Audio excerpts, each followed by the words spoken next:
Richard Eliezer alias Baradae dinilai tidak bisa dihukum dan disalahkan dalam kasus pembunuhan Nofriansyah Yosua Huta Barat alias Brigadir J. Sejumlah pembelaan tersebut disampaikan ahli hukum pidana Albert Aries terhadap posisi Baradae yang terpengaruh relasi kuasa.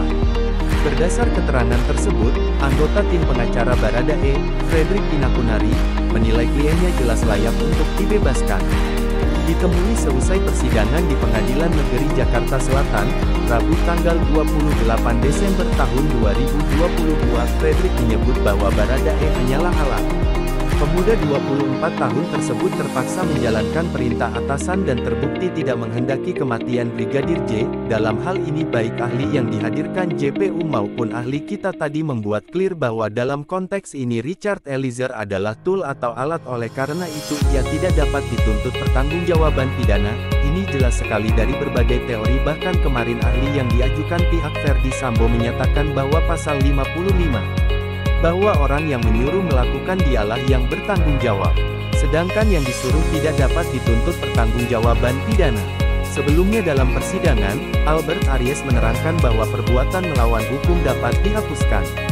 Meski pembunuhan terjadi, seorang terdakwa dapat dibebaskan jika berada di bawah tekanan perintah.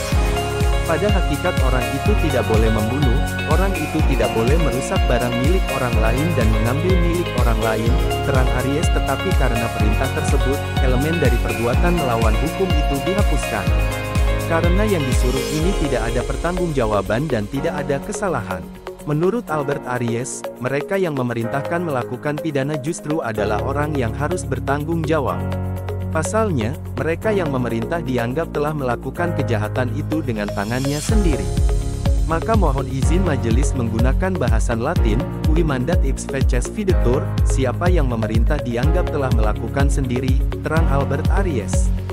Albert Aries kemudian menyinggung pasal 51 KUHP di mana disebutkan mengenai penghapusan perbuatan melawan hukum jika dilakukan di bawah pihak pemerintah yang memiliki jabatan. Jadi kalau kita lihat di pasal 51 yang dihapuskan adalah elemen melawan hukum dari pelaksanaan perintah jabatan yang dilakukan oleh si penerima perintah, tutur Albert Aries. Kemudian, disebutkan pula pasal 55 KUHP terkait pemahaman bahwa orang yang diperintah melakukan pidana tidak memiliki kesengajaan atau keinginan terjadinya hal itu. Tapi dalam pasal 55 kaitannya dengan penyertaan dan pertanggungjawaban pidana, orang yang disuruh lakukan itu sesungguhnya tidak memiliki kesalahan, tidak memiliki kesengajaan, tidak memiliki kehendak untuk melakukan suatu perbuatan pidana, tandasnya.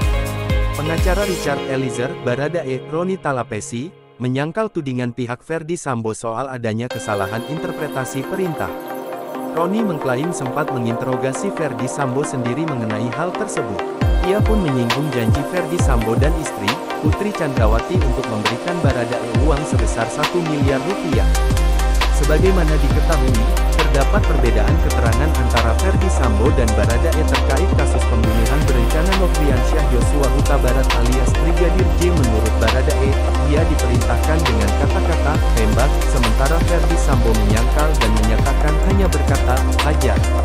Saya sudah tanyakan langsung pada saudara Ferdy Sambo ketika menjadi saksi, saya menanyakan pengertian tentang hajar itu, kata Roni.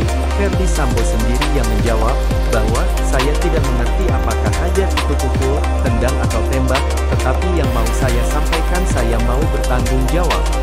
Roni menduga pihak Ferdy Sambo akan melakukan pembelaan dengan menghadirkan ahli bahasa.